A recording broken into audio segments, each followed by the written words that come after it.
Hi, I'm Frankie. Today, I would like to share with you my personal views, my personal opinions on a selected aspect of the 11th Malaysia Plan and the practice of knowledge management.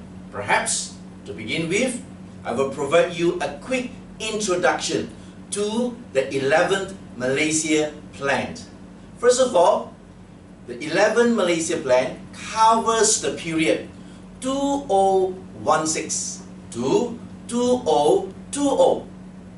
Secondly, and all of us see this 11th Malaysia Plan as the last leg of our journey towards becoming an advanced nation by 2020. Now the theme of this plan is anchoring growth on people, and the plan is divided into 6 strategic thrust and 6 game changers. Now, out of these 6 strategic thrusts that I've just mentioned, today I would like to focus on one of them, and to be precise, that is strategic thrust number 3, and which is given here: accelerating human capital development for an advanced nation. Now this strategic thrust number 3 is divided into 4 key areas. We call them key focus area. For the purpose of today's sharing, I will concentrate on key focus area C, and that is strengthening lifelong learning for skills enhancement. Now to achieve this key focus area C, 2 specific strategies are put in place as per the 11th Malaysia Plan. So this session, I will concentrate on key focus area C, and in my next session for presentation, I'll be sharing with you a key focus area D for that matter. So today, my views will be relating to how the practice of knowledge management can significantly strengthen, can significantly drive these 2 specific strategies to assist us to achieve this focus area C. Perhaps now, let me just highlight to you the scenario that I see at this point of time. Yes, indeed, strengthening lifelong learning. Indeed, lifelong learning is a very critical process to assist Malaysians to reskill and to assist Malaysians to upskill. And as per the plan, it places key emphasis on this, and that is to ensure that human capital, to ensure that employees are equipped with the right knowledge, skills and attitudes as indicated in the plan, or the most relevant knowledge, skills and attitudes. For what? For this particular globalized economy. In other words, to excel in this knowledge-based and innovation-driven economy.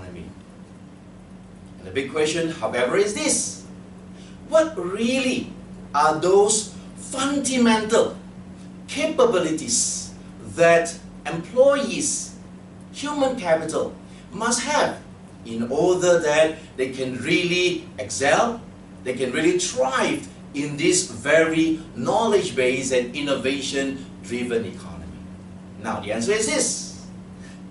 My personal opinion, the most fundamental capabilities that human capital and employees must have to really do well, to really be relevant in this challenging economy, is the capabilities to, firstly, systematically manage their own critical knowledge. Secondly, to drive sustainable performance. Now, this is not the production-based economy. In the production-based economy, the focus is on the practice of people management, the practice of people chasing management. But in the context of the knowledge-based innovation economy, the key emphasis must be on the practice of self-driven, proactive knowledge management to drive performance. So perhaps at this point, I would like to share with you what really is the practice of knowledge management all about. Now, the answer is this. The practice of knowledge management, or POKM in short, is really about developing 8 highly focused, self-driven, and proactive capabilities required to drive critical knowledge, required to organize, required to manage, required to drive our own critical knowledge so that we will be able to achieve sustainable productivity, sustainable performance, or sometimes called breakthrough performance. Now, what are these 8 highly focused capabilities? The answer is this. On this part of the board, I've highlighted this. Every single employee, for the matter, or every talent in an organization, the person must have, first of all, the ability to consistently identify the knowledge required to achieve his key performance indicators, his work goals, on a self-driven and proactive basis. So the first capability is known as knowledge identification. Second, after that, what happens? After having the ability to identify knowledge required. So in this context, we mentioned the word knowledge, it includes 2 components. Know what and know how. Know how, most people generally refer these two as skills. So in this context, after the ability to identify knowledge, the second capability would be knowledge acquisition, which means the open-mindedness to progressively, consistently unlearn, relearn, and continue to learn, because the environment in which we work change at the speed of light, inverted commas. Alright? Thirdly, the third capability is this. It is no point acquiring knowledge if you don't put it into practice. So therefore, the third capability is the passion, the intensity of applying what we learned. Fourth, in this collaborative economy, the focus on knowledge sharing is pretty critical. So therefore, the fourth capability is that capability to actively share, to build on ideas of co-workers. Number 5, the fifth capability is called knowledge development. To build a person, the person must focus on developing on 3 dimensions. Developing conceptual abilities, developing behavioral abilities, and building technical abilities. So in other words, the fifth fundamental capability of a human capital or an employee to do well in this economy is called structured knowledge development. Then number 6, this economy is based on knowledge but driven and powered by innovation. So capability number 6 is known as knowledge innovation, which means employee must have the ability first to share actively, collaborate actively, build on ideas of co-workers, and then based on these mindsets and habits, pioneer innovation. That is capability number 6. Number 7, knowledge preservation. So what does it mean? It means to say that we do not want to keep on reinventing knowledge. So as a result, the capability number 7 indicates that a person must have the ability to capture, to retain, to organize, critical knowledge so that he will be able to reuse it, so that he will not need to reinvent critical knowledge all the time. And finally, of course, would be the last capability known as knowledge measurement. So what it really means to say is that a person, in order that he can really do well in this economy, he must have the ability to actually assess, measure his personal critical knowledge growth.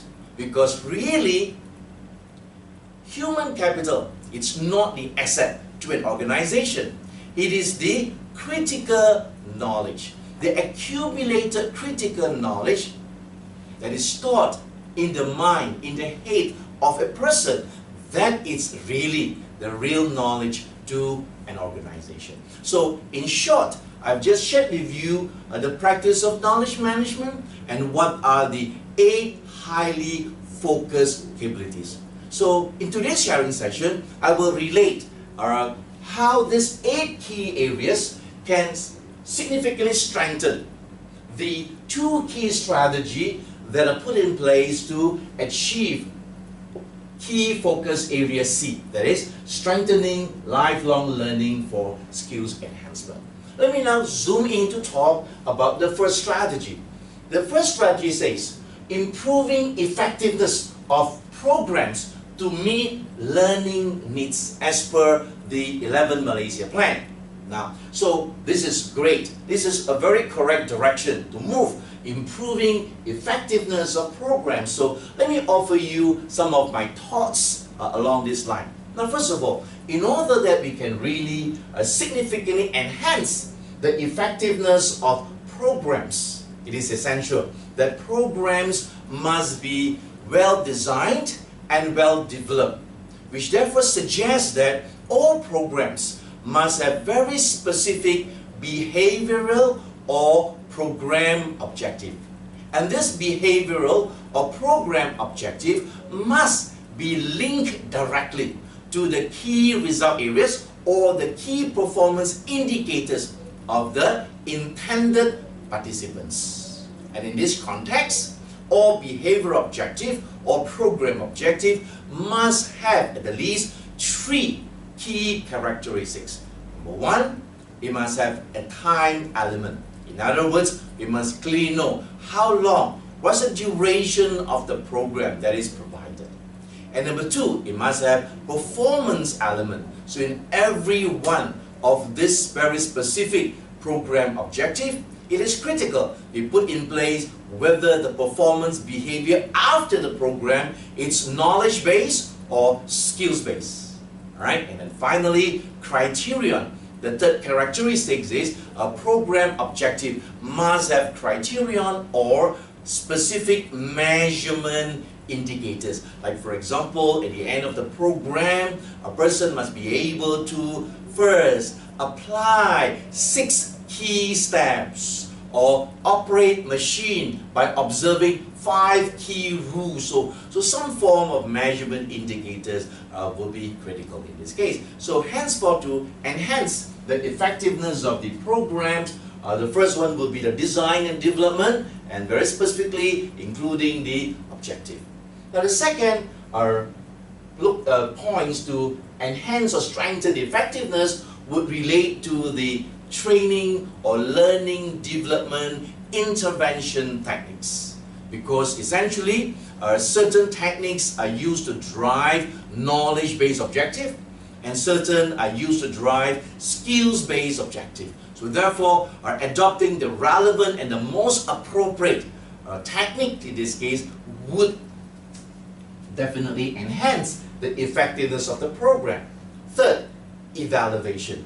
It is critical that to enhance the effectiveness of the program, some form of evaluation must be incorporated into the program. So in this context, we may have to look into considering a workshop evaluation and perhaps including workplace evaluation, because at the end of the day, to assess effectiveness or impact of the program, we must assess, evaluate these programs here. And finally, my thoughts, the last one would relate to transfer of learning.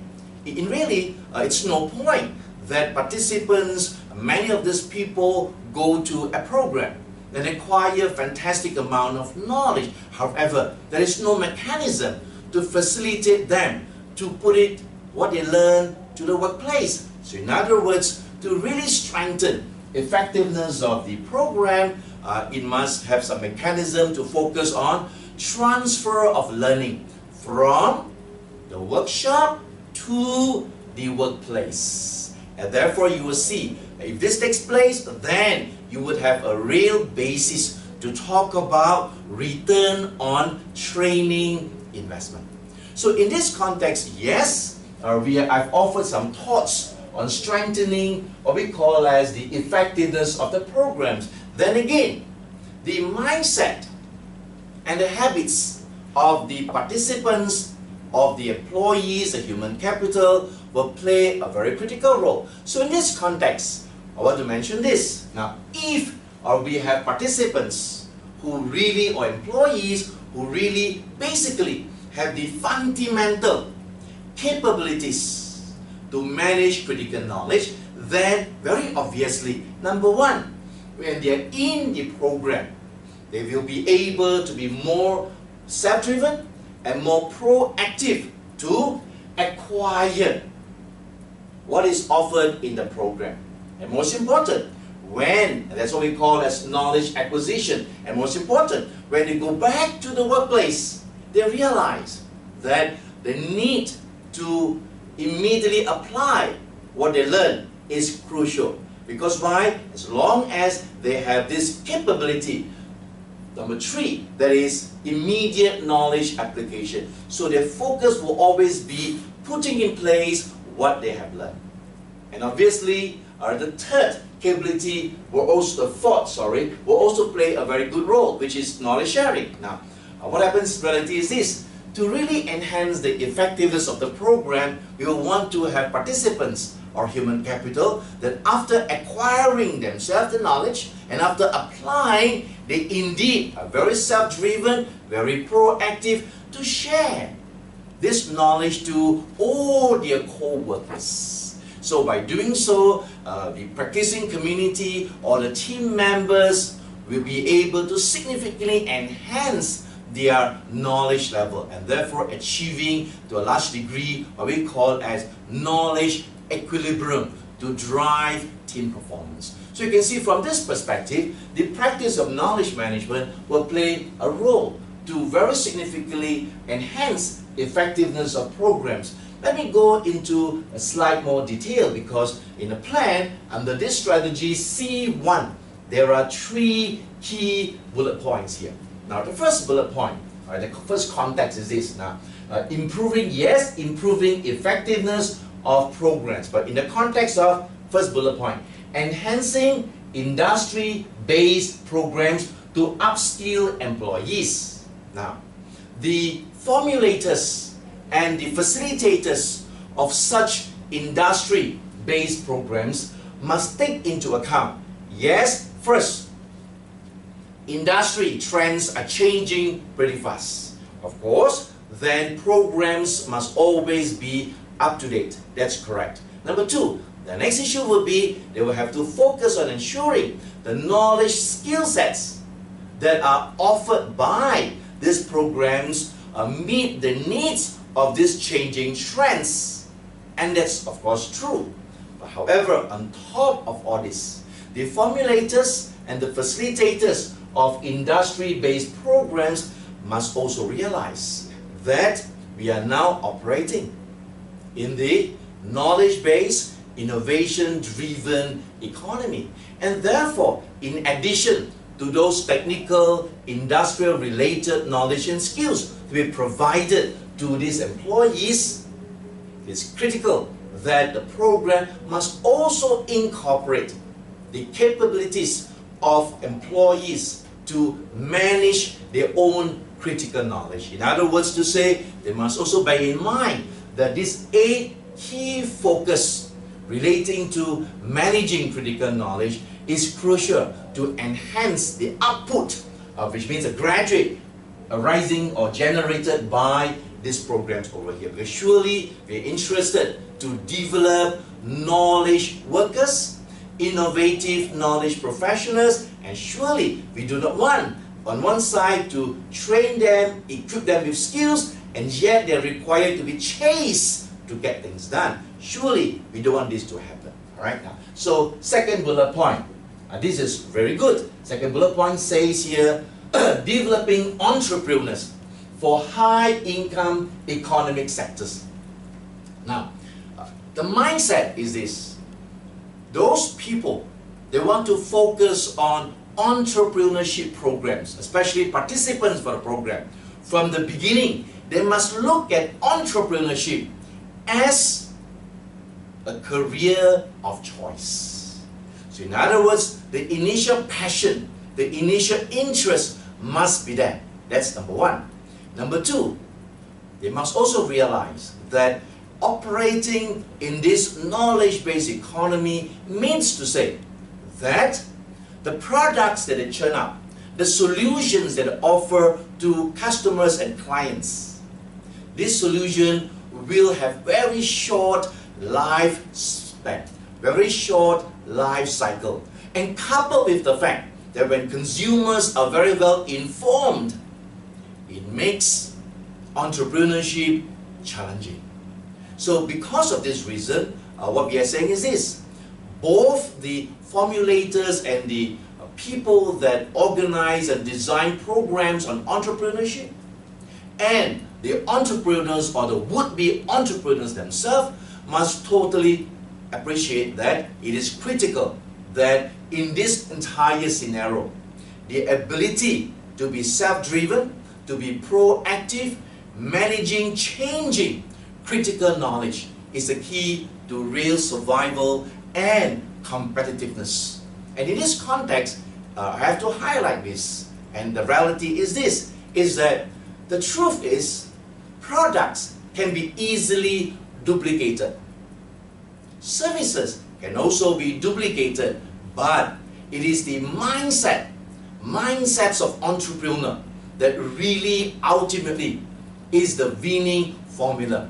And so therefore, in this case here, I want to stress the importance that entrepreneurs or potential entrepreneurs from the very beginning must embrace these 8 fundamental capabilities to consistently manage critical knowledge in order that they can drive performance. Because in this economy, there's a direct correlation between, on one side, having the ability to manage critical knowledge, and on the other side, delivering not just performance, but sustainable performance. The third bullet point says, enriching communities through lifelong learning. Indeed, this is essential. However, for communities to prosper, to be enriched, the mindset of communities must be having a basic mindset of wanting to unlearn, relearn, and at the same time continue to learn. Because with this mindset, it will be able to essentially ensure that the community has a higher level progressively of quality life, quality community life, enhancing a higher degree of sense of belonging and sense of identity, which means growing together. Your knowledge and skills being raw material to support this meaningful growth in a community. So in a nutshell, I've shared with you quickly how the practice of knowledge management or systematically managing critical knowledge have a direct impact on strategy C1 to drive key focus area C. Next, let me talk about the second area, that is strategy C2 in this case here. Now, so in this context, C2 says, improving regulatory and funding support to broaden access. This is very interesting. Why? Because true, to ensure that we strengthen lifelong learning for skills enhancement, we must ensure that we have a growing workforce to be trained, to be developed, to be equipped for this economy. So that's why you can see that it says here, yeah, to broaden access is to expanding HRD Fund Act 201, the coverage to include more subsectors, especially subsectors under services and agricultural sectors. And so the analysis based on the plan is that if this expansion takes place, the number of employees will increase from 2010 estimated 1.77 million. The number of employees will increase to 2.8 million employees in 2020, which means to say by 2020, which means an increase of 58%, suggesting therefore the number of employees that can get access to training that are eligible under the HRD Act would increase by huge numbers here. This is very good for the country because more people have access to learning and development, right? Leveraging on the Human Resource Development Fund. Now, my opinion, the challenge is not increasing the number of people to be covered by this particular HRD fund. That's not a challenge.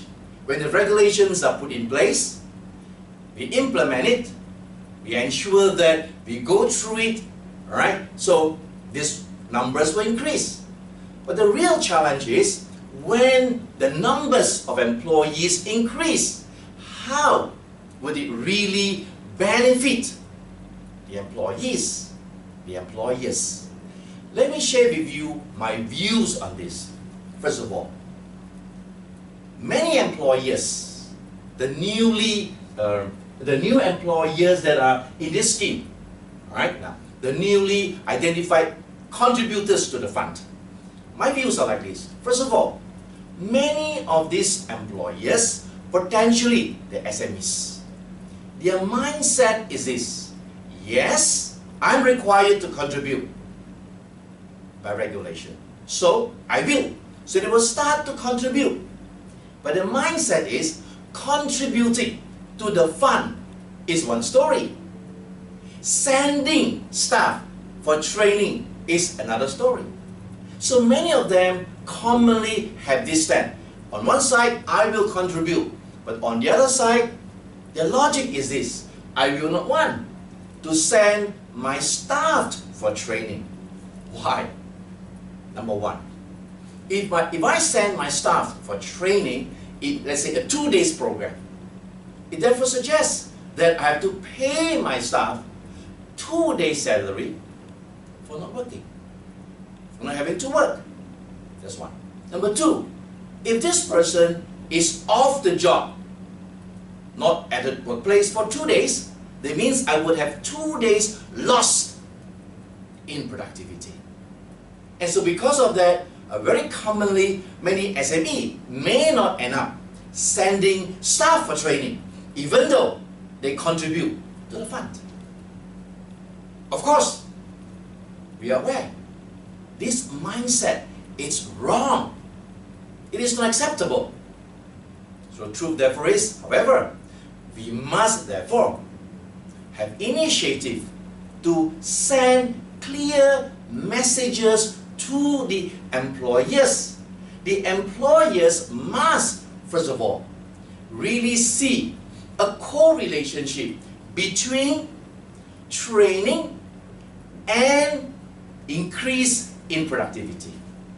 They must first of all see that increasing knowledge and skills on the part of their workers are relevant, are critical, and that indeed it will contribute directly and relatively immediately to productivity in the organization.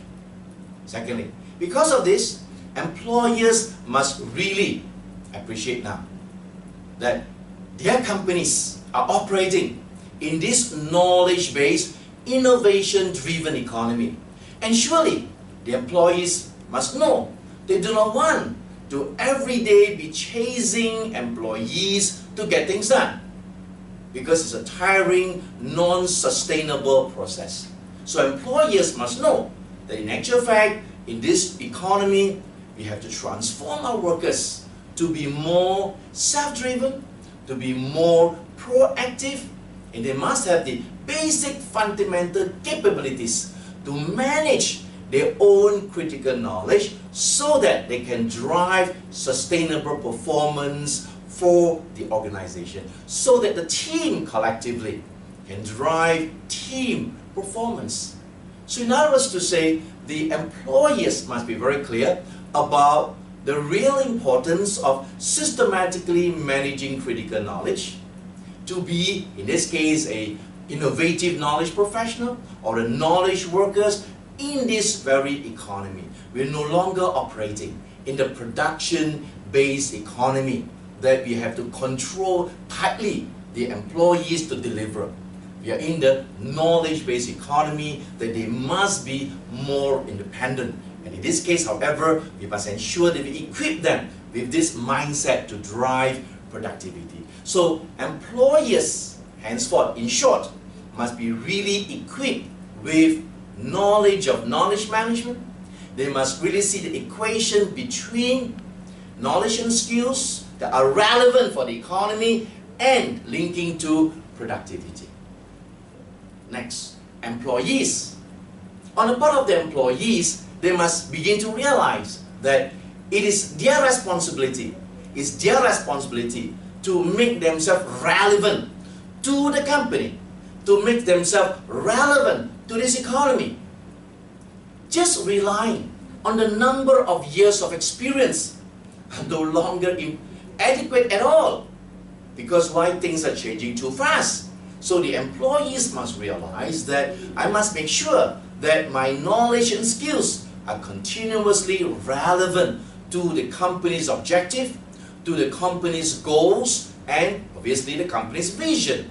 Then I can add real value to the organization.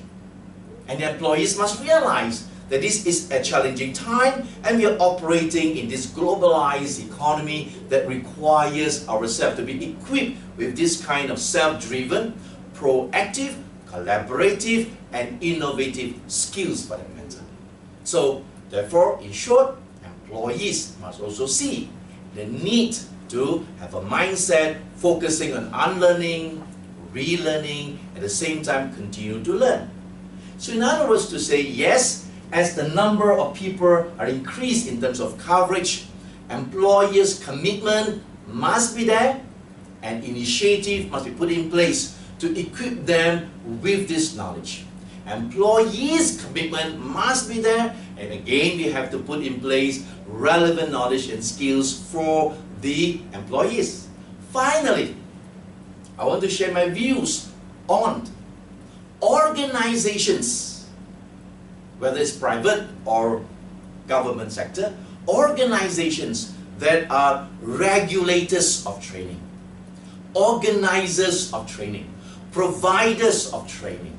Now in this context, what is important is this: if the organization have to drive learning and development and have to win the respect of the employers and the employees, then such organization must themselves certainly be knowledge-based, innovation-driven organizations.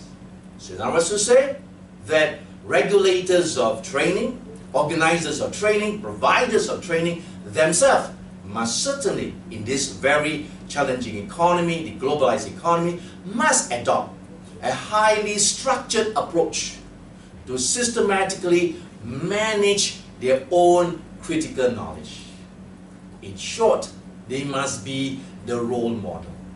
At the same time, very important is this, is that such organization must also ensure that their own staff, the talents in their own organization, must be knowledge professionals or knowledge workers, meaning to suggest that the talents in such organization must, of course, have the highly focused capabilities to manage critical knowledge, which means they must have all these basic fundamental skills, abilities I have talked about just now here, the 8 area of focus. Now, if that be the case, then these talents, these employees who are knowledge workers will be able to play a very significant role to manage employers, respond to needs of employees. So these 3 parties are essential to make this strategy work. So you can see, therefore, in summary, yes, we can improve broadening the access here. Yes, we improve the number of people are covered by this particular fund, which is very good effort here. However, the next level is ensuring that real results are delivered. And I've just shared with you how the practice of knowledge management can play a significant role to strengthen this strategy C2, bullet point number 1, as per the 11th Malaysia Plan. And finally, the last 2 bullet points, all right, are quite cool, you know. The second bullet point talks about this: recognizing experiential prior learning. Now, so what does it mean? Here it says here, the first dash, it says, the recognition of prior learning program will be enhanced to make it easier for employees to continue their education. The second point here says, RPL is a program designed to recognize employees' experience and expertise for certification. All right? And the last point here says that the accreditation of prior learning enables knowledge and skills acquired through both formal education and working experience to be counted towards the completion of their studies in potentially or institution of higher education. This is really very good. Because why? Because in very advanced economies, in the US, in Europe, this practice is extremely common. In a nutshell, it goes like this. We have a person. He has gone through his first stage of formal education. He receives his certificate, right, in an institution of certain skills. Okay? So after completing that certificate, he now enters the workforce. He starts to work. 10 years later, he has accumulated a huge amount of experiences. Then he said, I would want to go back to learning and get all this or all things I've done, get it certified at a higher level. And so here we say it's great, yeah, to recognize your journey. We will actually, first of all, recognize your formal education at the certificate level. We also recognize all the years of experiences that you have accumulated, because we recognize that there are great knowledge and skills you have developed. And having recognized your original formal education and taking into account this accumulated knowledge and skills, yes, now you come in to the next level, next higher level of certification. And so this person really becomes upgraded to a next level and is motivated. Because why? Because the whole system take care of his prior formal education. At the same time, it take care of all the years they've spent, accumulated, or in terms of his knowledge and skills in the various job positions that he has gone through. And so, of course, this will strengthen the mindset of people who are really wanting to be motivated to pursue lifelong learning, and therefore adding more skilled labor to Malaysia. At the same time, providing a higher level of skills to push our economy the way forward here. And that's great now. And this is exactly what the practice of knowledge management is all about. Because the practice of knowledge management is about systematically managing critical knowledge. It is also about offering a direction to systematically consolidate, systematically integrate all our critical knowledge.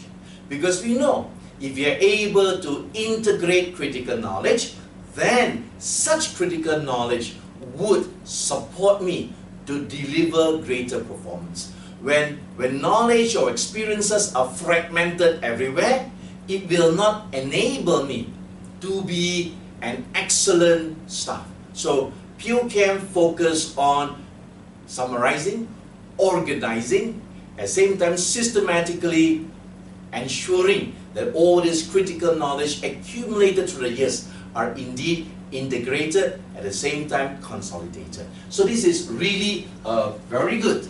Yeah? And this is one of the bullet points under strategy C2. Finally, the last bullet point. And this is also very refreshing, and it says this. Supporting pre-employment training through the Future Workers Training Scheme. And this scheme will be established under the HRDF to promote pre-employment training, focusing on emerging technologies. And let me give my views on this.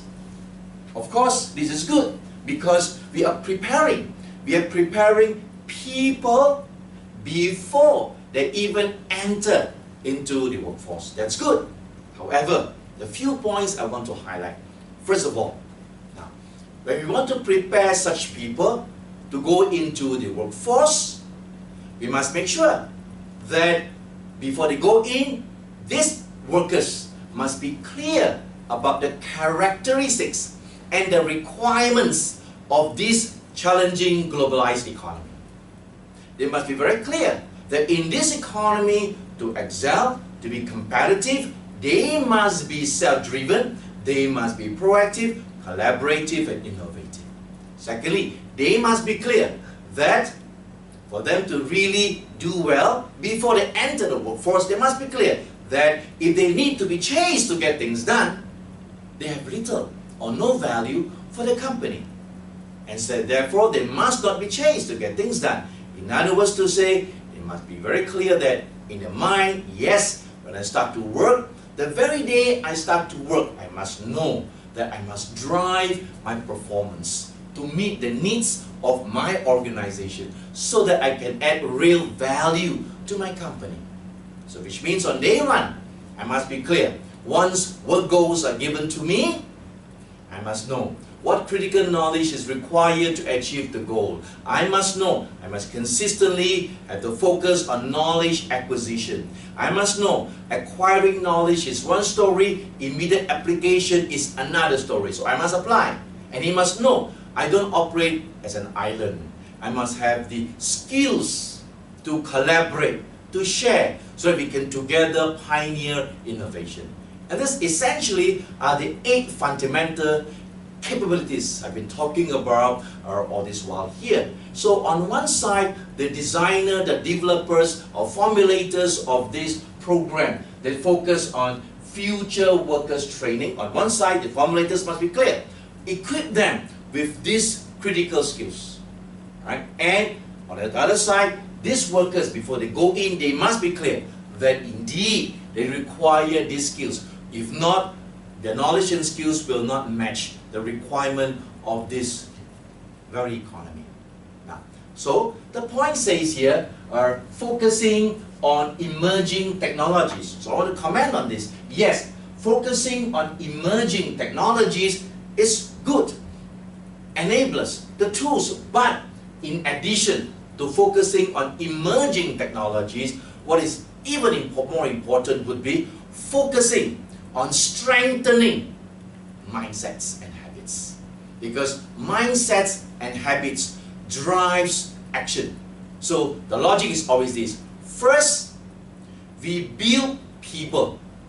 We build the mindset, the habits, the technical ability of people. Then people build products. People having the correct mindset, the correct habits, self-driven and proactive, leverage on knowledge, use tools to build products. So I totally agree with all the direction taken. My role here today is to share with you some of my views how all these 2 strategies and all the supporting bullet points can really be strengthened significantly by the application of the practice of knowledge management. So, in summary and in conclusion, all of us here, all right, whether we are business owners, we are heads of organization, or we are heads of human capital department or other critical department, it is important that we must play a great role to ensure that our talent have these critical, basic, fundamental capabilities. And of course, if we are the regulators, the providers, the organizers of training, we must bear this in mind, that yes, providing our workers with certain technical skills and behavioral skills are key, but we need to ensure that they are being churned up, nurtured to be the knowledge workers, the innovative knowledge professionals that this very economy needs. And that will make this journey in this plan fruitful. And of course, beside our owners, beside corporates, beside employees, all Malaysians of all walks of life must still play their role to make sure this particular plan, the last leg towards 2020, will be highly successful. And of course, at this point of time, I've just finished my sharing on the first part. In my next part, I'll be talking about part 2, which I was saying to you, sharing relating to key focus area D. But just before I sign off today, I want to show you a copy of the 11th Malaysia Plan here. All right, and this is the copy of the 11th Malaysia Plan. Yeah, so you can see that what I've just shared with you the whole morning. This is recorded in the morning here. You'll find therefore it's all taken 100% from this particular 11th Malaysia Plan. Alright, you should get a copy of your own too anyway, by the way. Alright, now, so with this, just let you know again, I really thank you for spending time with me today, and of course look forward to seeing you in the very near future. And with this is Frankie signing off, and cheers, bye bye.